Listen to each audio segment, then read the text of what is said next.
Hi guys, welcome to today's video. I hope you're all well.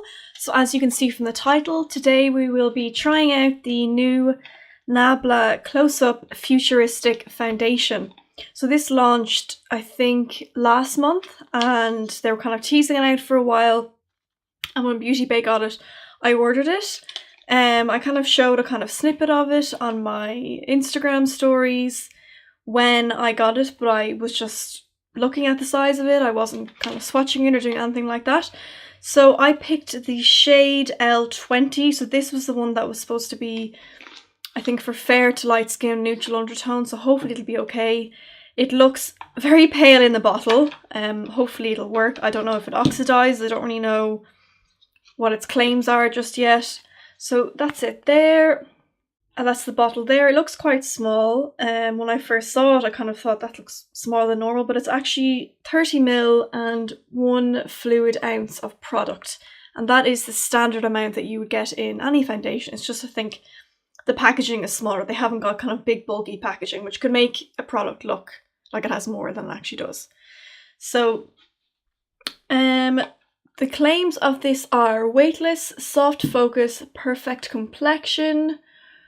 It says on the back, even out your complexion in a seamless second skin perfection with this weightless and ultra blendable foundation. The innovative texture gives a luminous matte finish and an incredible soft focus effect with a medium buildable coverage.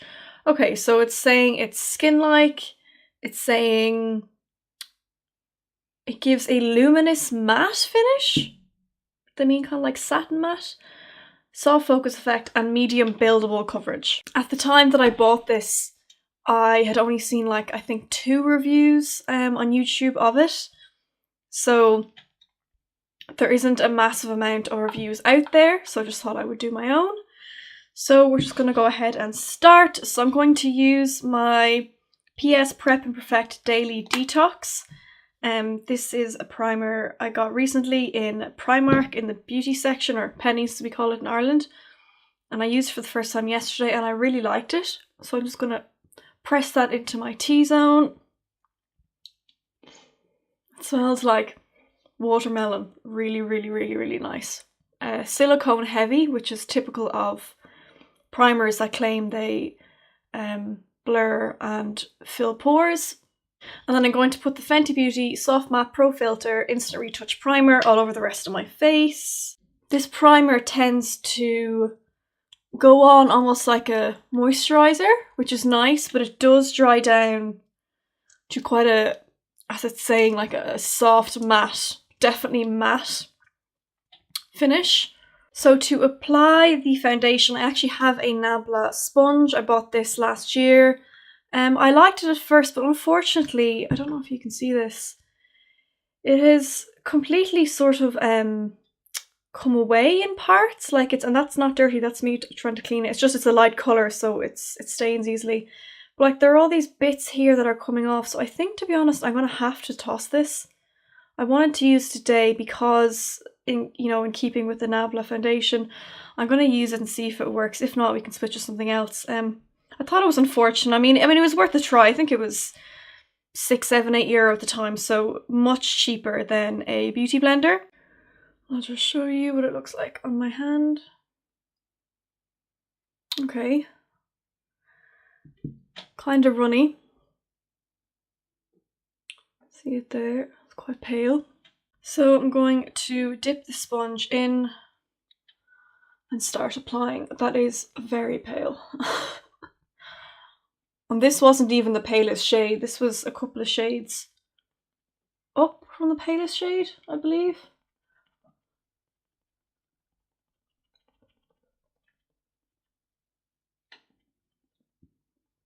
That's given little to no coverage. I don't think I can use this sponge. Okay, maybe I'll try use a sponge on one side and a brush on the other.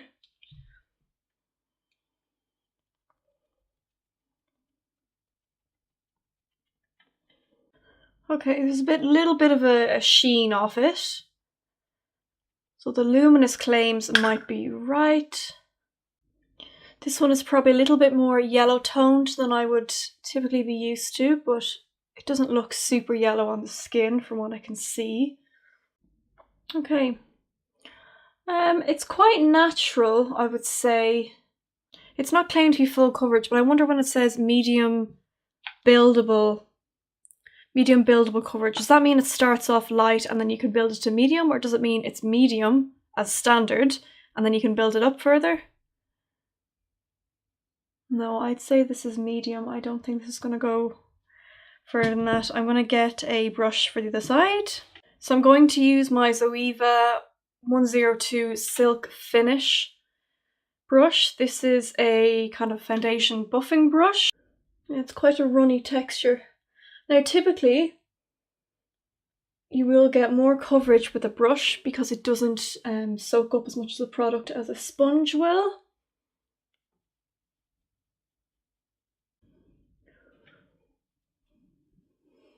Yeah, that's giving me more coverage straight away.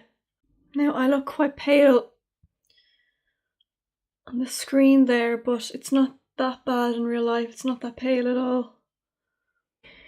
It's definitely more on the matte side, and as you can see I do have more coverage. That's just one layer. On the brush side, on the sponge side, it's probably slightly more luminous. You can see a little bit more luminosity on my cheeks, and I did have to build up a bit more to get it to that coverage, and it's still not, I would say, it's still not covering as much as the side I did with the brush. So what I might do is add a little bit more on this side with the brush to even it out. And in the meantime, we can see if the other side oxidizes.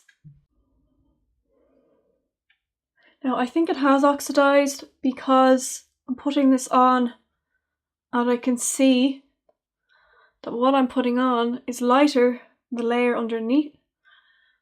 Now I think it has oxidized because what I've just put on there is appearing to be lighter than what I already have on underneath. Now I think for my skin type I won't need to powder this. I generally only powder around my nose and chin anyway because I don't like my skin looking too dry. And the only places I really produce any oil are around my nose and my chin. They're the first places where foundation will typically wear off and separate. But this almost, to me, this almost looks like I've kind of powdered it already. It hasn't really sunk into any of those fine lines on my forehead yet. So what I'm going to do is wear this for the day, and then I will come on later on for a check-in. I'll probably try do several check-ins today just to let you know how it's going. I think for the moment I'm not going to powder it, and what I might do is for my first check-in, if I feel like it needs to be powdered, I will use a bit of powder and see if it can be salvaged should it come to that. I think that'd be best because I want to see if it would actually last without powder. Now I'm after seeing just one thing after noticing, it's cracking around my nose already. That happens to me quite a lot. Okay, that's it. First impressions are quite good. I think it's lived up to the claims so far that it's, medium buildable, kind of soft or luminous matte. Weightless? Don't know if I call it weightless. I definitely have tried foundations that feel lighter, but we'll see how we go during the day. We'll see how it wears and everything. So I will come back on later on to update you guys. Hi, and we're back. So it has been 7 hours since I have applied this foundation. I haven't really looked at it very much, so I'm going to do that now. Okay, so I've just eaten a very messy burger, so it has worn away around my chin. That tends to happen. I also filmed another video about an eyeshadow palette after I did the foundation, and I did have some fallout, so I kind of had to put a bit more on top to sort of conceal it. So that might be why as well, but that wasn't too much. Like, I know I can see it in the camera, it doesn't look that bad, but under the lights I definitely would need to be, spraying with a hydrating spray. I probably need to be, I'd need to touch up around my chin and my nose. I had noticed within the first hour that it was kind of doing that thing where it kind of gathers around your nose. You kind of get this crease. I just patted it out and I left it. Maybe if I'd powdered, it might have lasted a bit longer. I'll zoom you in there and show you That's highlighter, by the way, not oil. So you can see some of my lines there. I've definitely had more exaggeration here with other foundations. It's more this kind of area I'm worried about. So it's broken apart on my chin, around my nose. It doesn't look great here. That could be the bronzer. Maybe the bronzer is making it look a bit muddy. I'm not too sure. Again, I also find it very difficult when testing my foundation. I never know what primer to use. You know, I use primers that I would normally use, and then they might not work, and then you use another primer and it might work, but you shouldn't have to work that hard, I think, to make a foundation work for you. And also, it is $25.95, so that is not drugstore pricing. That is mid-range going up to, it's mid-range, it's not really high-end, but it's touching it.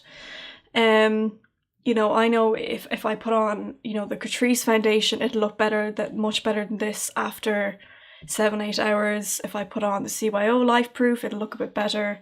I really liked how it looked at first. I really liked it. So I think I'm going to basically try it with another primer and with powder, and then I will probably do an update just in the comment section down below. So if you're curious, you can have a look for that. And I'll probably also do an update on my Instagram. I'm not sure I would say it's worth the price, just because I know I can get foundations for a half or even a quarter of the price that will basically perform better for longer. So my skin type as well, just to note, I would get, you know, typically a bit oily around the T-zone. My chin, as you can guess, it always wears off there first. And then the other parts of my face will feel quite dehydrated. Now, not necessarily dry because I don't have any flaky patches, but it would feel tight, so I would always use a hydrating primer there. So I'm just trying to think, if you were a particularly oily skin type, I'd say this would break up on you quite fast. You probably need to be using an oil controlling primer all over, and you would need to powder it. Like I said, maybe I didn't do the fairest test for it because I didn't powder. I didn't really use a spray. I just wanted to see how it would do on its own. So I'm not going to say kind of for certain now whether I would recommend it or not, because I would like to try it again with another primer. As I said, I found it first when I put it on, definitely gave me medium buildable coverage, and it was quite luminous and also soft matte. It was really nice. This eye look is part of a review of an eyeshadow palette. I will have that up very soon. And the rest of my face is a bronzer, highlight and blush from Pennies. That video should be up by now, so I'll link that down below for you. I'll put it up here if I can.